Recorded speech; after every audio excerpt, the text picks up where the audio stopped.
పైడి బొమ్మలాంటి ఆమె పక్కనుంటే పగలే వెన్నెలనే కురిపిస్తా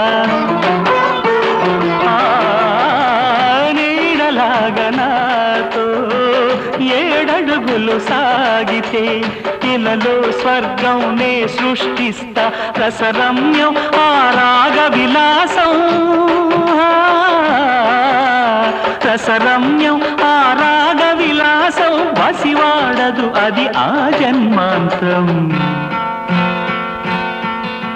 అందమైన నా ఊహల మేడకు ఆవిడమణి దీపం అంది అందని నాశలకు ఆమె ప్రతిరూపం ఆ తలపే